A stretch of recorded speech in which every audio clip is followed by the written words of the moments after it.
नमस्कार and welcome to study glows my dear friends. मेरा नाम है Prashant Mavani. I hope you all are doing good. दोस्तों, आज का जो हमारा विषय है ये खेती बाड़ी के साथ जुड़ा हुआ है, किसानों के साथ जुड़ा हुआ टॉपिक है। और दोस्तों, अगर हम ये मानते हैं कि सिर्फ हमारे देश में ही प्रोटेस्ट होते हैं, किसानों के प्रोटेस्ट होते हैं, तो ये गलत बात होगी। दुनिया के अलग अलग क्षेत्रों में हमें प्रोटेस्ट देखने को मिल रहे हैं। आज की जो हमारी डिस्कशन है इट इज अबाउट यूरोप। किसानों ने प्रोटेस्ट किया है और अब सिचुएशन ऐसी हुई है कि ये प्रोटेस्ट जो है ये वायोलेंट हो चुका है। Observe the map on your screen dear friends. ये है यूरोप का map, as you can see. ये रहा फ्रांस, ये है Belgium, Germany, Poland, Ukraine, UK यहां पर है, as you can see. Spain और पोर्तुगल को भी थोड़ा देख लीजिएगा। यहां पर आपको स्ट्रेट ऑफ जिब्राल्टर देखने को मिलती है, right, that you see between Morocco and Spain, right. ये दोनों क्षेत्र जो है ना वो आज की डिस्कशन में मेंशन है। मोरक्को भी आपको पढ़ने को मिलेगा और स्पेन भी पढ़ने को मिलेगा। And as you can see this is Mediterranean sea. अब NCERT जब आप पढ़ते हैं और अलग अलग क्षेत्रों के बारे में पढ़ते हैं, जियोग्राफी में पढ़ते हैं कि मेडिटेरेनियन क्लाइमेट जो है वहां पर आपको बहुत अच्छी तरीके से मीन्स बहुत अच्छी क्वालिटी के फ्रूट्स एंड वेजिटेबल्स देखने को मिलते हैं, नेचुरली देखने को मिलते हैं, राइट। लेकिन अब क्लाइमेट चेंज की वजह से सिचुएशन जो है वो काफी ज्यादा चेंज हो रही है। तो दोस्तों, आज की डिस्कशन जो है it's an in depth analysis. जैसे मेरे दूसरे लेक्चर्स हुआ करते हैं, हम चीजों की गहराई को समझते हुए आगे बढ़ते जाएंगे, right. It's not just about ऊपर ऊपर से इंफॉर्मेशन को देख ली, नहीं। मैं चाहता हूं कि आप दूसरी बार जब इस वीडियो को देखें, खास करके वे सारे स्टूडेंट्स जो कॉम्पिटिटिव एग्जामिनेशन की तैयारी कर रहे हैं, इस पर्टिकुलर मैप को अच्छी तरीके से स्टडी कीजिएगा, ठीक है। Take out 5 minutes, I would say. When I say 5 minutes, ये 5 मिनट जो है ना it's going to be a very good investment. Study कीजिए अच्छी तरीके से इस मैप को।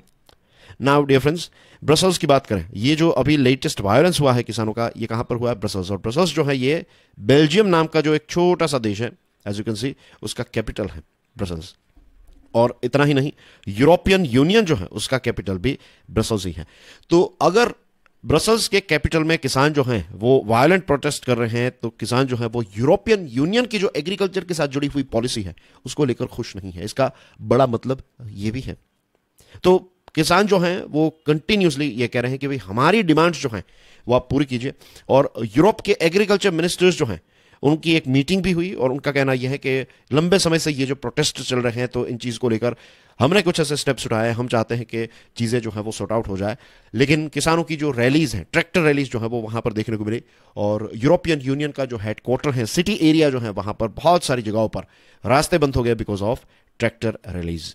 प्रोटेस्ट में किसान जो है वो 3 बड़ी चीजों के बारे में बात कर रहे हैं। Number 1 is excessive red tape. Red tape यानी कि हम देखते हैं ना हमारे देश में ब्यूरोक्रेसी जिसको कहते हैं, बहुत सारे रूल्स, बहुत सारे रेगुलेशंस, तो इन सारी चीजों को आप हटाइए। अनफेयर ट्रेड प्रैक्टिसेस, इन सारी चीजों को हटाइए। और यूक्रेन और दूसरे देशों से जो चीप इंपोर्ट्स होते हैं तो इन पर एक बैन लगाइए। वायलेंस जो है तो इसमें ऐसा हुआ कि फार्मर्स ने जो बीट्स होते हैं वो थ्रो किए और मैन्यूर जो होता है वो स्प्रे किया पुलिस पर। और जो है यानी कि जो एक प्रकार का घास आप समझ लीजिए, सूखा घास जो होता है, तो इसको भी जलाया। तो इस प्रकार के वायलेंट प्रोटेस्ट हमें यूरोप के एक बहुत ही इंटरेस्टिंग, बहुत ही खूबसूरत शहर ब्रसल्स में देखने को मिल रहे हैं। So that's why I said कि अगर हम ये मानते हैं कि सिर्फ हमारे देश में ही इस प्रकार के वायलेंस होते हैं या फिर किसानों की रैलीज होती है, तो ऐसा नहीं है। दुनिया के दूसरे देशों में भी ये सिचुएशन हो रही है और ये चिंता का विषय है, क्योंकि खेतीबाड़ी की सिचुएशन जो है वो अब हमेशा हमेशा के लिए चेंज हो रही है। आज इसकी गहराई में उतरने का प्रयास करते हैं। दोस्तों, जब से यूक्रेन और रशिया के बीच में युद्ध की शुरुआत हुई है, अब देखिए, रशिया और यूक्रेन दोनों जो है ये व्हीट प्रोड्यूसिंग कंट्री है। लगभग आप समझ लीजिए दुनिया का 25% जितना व्हीट जो है उसका प्रोडक्शन, 20-25% जितना व्हीट का प्रोडक्शन जो है वो ये दोनों देशों के द्वारा किया जाता है। तो अगर ये दो देश युद्ध में बिजी, और खास करके स्टार्टिंग के टाइम पर ऐसी सिचुएशन हुई कि यूक्रेन का और रशिया का जो गेहूं है वो एक्सपोर्ट नहीं हो पा रहा था, फिर एक ग्रेन की डील हुई रशिया और यूक्रेन के बीच में, और उसके बाद ब्लैक सी के माध्यम से ये जो अपने ग्रेन है या फिर जो गेहूं है वो दुनिया के अलग अलग देशों तक पहुंचने लगे।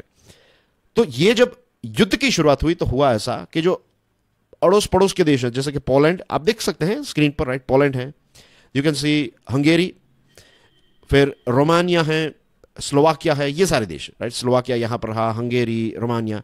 तो ये जो बॉर्डरिंग कंट्रीज हैं, एज यू कैन सी, ये यूक्रेन के साथ अपनी बॉर्डर शेयर करते हैं। तो ये जो यूक्रेन का गेहूं, यूक्रेन से जो ग्रेन्स हैं, ये इन सारे देशों तक पहुंचे और इन सारे देशों के माध्यम से मिडल ईस्ट, अफ्रीका और एशिया तक पहुंचे। इतना ही नहीं, पोलैंड, हंगरी, रोमानिया, स्लोवाकिया से जो गेहूं है, जो ग्रेन्स है, वो यूरोप के अलग अलग देशों तक भी पहुंचे। तो as you can see on your screen, तो यहां से फिर अलग अलग रीजन में ये गेहूं पहुंचने लगे। अब यूक्रेन के ग्रेन जो है, this is number one reason, एक पिलर रीजन है कि किसान जो है वो प्रोटेस्ट कर रहे हैं। किसानों का कहना यह है कि जो होम ग्रोन प्रोड्यूस है, इसकी प्राइस थोड़ी ज्यादा रहेगी। अब यूक्रेन से बहुत बड़ी क्वांटिटी में ये गेहूं आ रहा है, तो इसकी वजह से क्या हो रहा है, उनको प्राइसेस नहीं मिल रही है, किसानों का नुकसान हो रहा है, राइट। दूसरा जो बड़ा रीजन है dear friends, that is climate change. Extreme weather conditions Europe में हमें देखने को मिली है, कुछ जगहों पर पानी की बहुत ज्यादा कमी, वाइल्ड फायर्स, फ्लड्स, ये सारी चीजों की वजह से खेतीबाड़ी जो है वो हमेशा हमेशा के लिए चेंज हो रही है। ऊपर ऊपर से देखें तो स्पेन, इटली और पोर्तुगल, आप देख सकते हैं, this is Spain, this is Portugal and here you can C Italy, right. तो ये तीन देशों में ड्राउट्स यानी कि सूखा काफी ज्यादा फ्रीक्वेंट होने लगा है। फ्लड्स की बात करें तो फ्रांस और जर्मनी जैसे देश जो हैं, यहां पर बड़े बड़े फ्लड्स हमें देखने को मिल रहे हैं। तीसरा जो पिलर रीजन है, दैट इज ग्रीन पॉलिसीज। एक ग्रीन डील हुई थी जुलाई 2023 में, लास्ट ईयर। यूरोपियन यूनियन में कुछ एग्रीकल्चर पॉलिसी को लेकर रिफॉर्म्स इंट्रोड्यूस किए गए थे और इसमें कुछ स्ट्रिक्ट रूल्स जो हैं वो ऐड किए गए थे कि ग्रीन हाउस गैस एमिशन जो है उसको कम करना है और किसान जो है वो सस्टेनेबल खेतीबाड़ी की तरफ आगे बढ़े। लेकिन ये सस्टेनेबल खेतीबाड़ी जो है ना, it is costlier as well. तो इसकी वजह से किसानों का प्रॉफिट तो छोड़िए, बहुत सारी जगहों पर किसानों को नुकसान होने लगा है। तो ये सारे बड़े बड़े रीजन है जिसकी वजह से इस प्रकार के प्रोटेस्ट, हमें सिर्फ ऐसा नहीं है कि ब्रुसेल्स में, ये प्रोटेस्ट जो है वो यूरोप के अलग अलग देशों में हमें देखने को मिल रहे हैं। लोकेशंस की बात करें तो you will be surprise to know, France में तो मिड जनवरी, अब लगभग 3 महीने हो चुके हैं, इमैनुअल मैक्रोन साहब की जो फार्म पॉलिसीज हैं उनका विरोध कर रहे हैं किसान। फ्रांस के जो किसान हैं उनकी 3 बड़ी डिमांड है। नंबर 1 इज बेटर पे, less bureaucracy, and number 3 is foreign competition के खिलाफ सरकार कोई स्टेप्स उठाए। इसके साथ किसानों का यह भी कहना है कि वहां पर जो एग्रीकल्चर डीजल है उस पर जो सब्सिडीज मिल रही है, तो ये सब्सिडीज धीरे धीरे करके फ्रांस की सरकार कम करना चाहती है। तो इस चीज को लेकर किसान बिल्कुल हैप्पी नहीं है, राइट। Number 2, Spain. 1 फरवरी में स्पेन में प्रोटेस्ट की शुरुआत हुई। अब स्पेन का हमने देखा ना, वहां पर प्रॉब्लम है रिकॉर्ड ब्रेकिंग ड्राउट यानी कि सूखा पड़ना, कम बारिश होना या फिर बारिश ना होना, ऐसी सिचुएशन। तो ऐसे सिचुएशन में प्रोटेस्टर्स जो हैं, they are not willing to relent, वो गिव अप करने के लिए तैयार नहीं है। और सोचिए, स्पेन की सरकार ने $290 मिलियन की एड हेल्प जो है ये भी अनाउंस की है। इसके बावजूद भी प्रोटेस्ट चल रहे हैं। स्पेन के जो किसान हैं उनका कहना यह है कि एक तो यूक्रेन से ये गेहूं बंद होने चाहिए, दूसरी चीज मोरक्को नाम का जो देश है वहां से जो टोमेटोज आ जाते हैं तो इसको भी बंद कीजिए ना। यू नो कि Spain is famous for La Tomatina festival and things, लेकिन आप सोचिए दूसरे देशों से टोमेटोज आ रहे हैं और स्पेन की ऐसी सिचुएशन हो रही है। इतना ही नहीं, सरकार ये सोच रही थी कि जो टागुस नाम का एक रीजन है, एक नदी है, तो इस क्षेत्र में जो इरिगेशन हो रहा है, right, water from the Tagus for irrigation जो है इसको बंद किया जाए।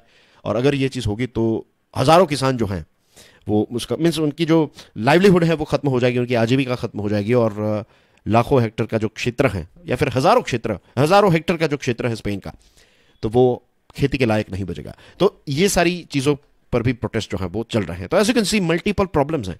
इटली की बात करें तो you be surprise to know कि नॉर्थ ईस्टर्न इटली जो है वो आने वाले समय में एक बहुत ही एरिड जोन हो जाएगा। एरिड जोन यानी कि जो आप महाराष्ट्र का विदर्भ है, सौराष्ट्र का, गुजरात का जो सौराष्ट्र रीजन है, तो एरिड यानी कि जहां पर कम बारिश होती है, इस प्रकार की सिचुएशन हो जाएगी। तो रीजन इज क्योंकि ड्राउट्स बहुत ज्यादा होने लगे हैं because of climate change of course, और इसकी वजह से सीरियल्स, राइट, लिग्यूम्स और वेजिटेबल्स का उत्पादन जो है ये डिसरप्ट होगा एंड यू नो वहां के लोगों की डाइट पर भी इसकी इंपैक्ट हमें देखने को मिल सकती है। इटली के प्राइम मिनिस्टर ने यह कहा है कि 3 बिलियन यूरोज की सहायता जो है वो अनाउंस की गई है। ये जो कोविड आया तो कोविड के बाद मीन्स जो फंड थे, कोविड जब खत्म हो गया और जो फंड पड़ा हुआ था तो ये एग्रीकल्चर सेक्टर के लिए डाइवर्ट किया गया है, लेकिन इसके बावजूद भी किसानों के प्रॉब्लम्स जो हैं वो सॉल्व नहीं हो रहे हैं।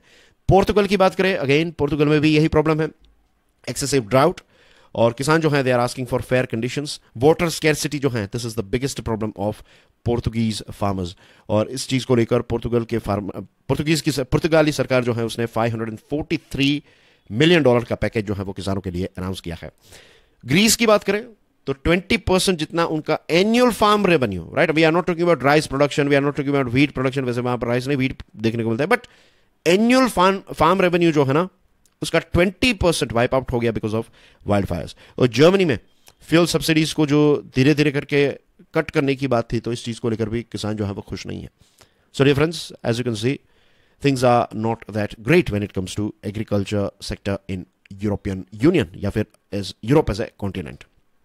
लेटेस्ट जो अभी प्रोटेस्ट चल रहे हैं, तो पुलिस को फायरिंग करनी पड़ी. राइट, व्हेन आई से फायरिंग, आई से टीयर गैस का इस्तेमाल करना पड़ा, क्योंकि 250 जितने ट्रैक्टर्स जो हैं वो आगे थे शहरी इलाकों में. राइट, कैपिटल की मीन्स जो मेन एरियाज हैं वहाँ पर. और इंटीरियर मिनिस्टर जो है बेल्जियम के, उन्होंने ये कहा है कि वायलेंस, आर्सन और डिस्ट्रक्शन जो है, दिस इज अनएक्सेप्टेबल. जो भी लोग इसमें मीन्स गिल्टी पाए जाएंगे तो उनको, मीन्स जो भी लोग इसमें शामिल हैं, right, all those people who are doing violence और एंगेजिंग इन वायलेंस, तो इनके ऊपर स्ट्रिक्ट एक्शंस ली जाएगी. अथॉरिटीज़ ने यह भी अनाउंस किया है कि जहां पर पॉसिबल हो तो वर्क फ्रॉम होम, क्योंकि ये डिस्ट्रप्शन जो है वो चलता रहेगा. यूरोपियन यूनियन के मिनिस्टर्स ने यह कहा है कि हमने ग्रीन रेगुलेशंस को अभी रिलैक्स कर दिया है, और इनका कहना यह भी है कि किसानों ने जो कंसेशंस मांगे थे, तो जनरली उनको सारे कंसेशंस जो हैं वो मिल चुके हैं, तो they should stop this protest. एक कैप होता है, कैप यानी कि कॉमन एग्रीकल्चरल पॉलिसी, ये यूरोपियन यूनियन का है.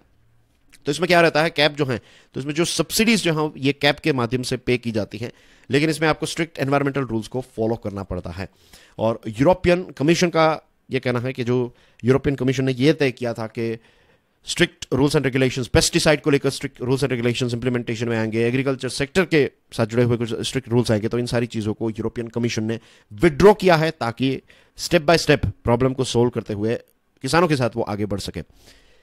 ये सारी चीज़ों को लेकर जो एनवायरमेंटलिस्ट हैं उनका कहना यह है कि एक मीन्स किसानों की बात को मान लेना और ये सारी चीज़ों को सॉफ्ट कर देना जो है, this is a big step backwards, ऐसा एनवायरमेंटलिस्ट्स का कहना है.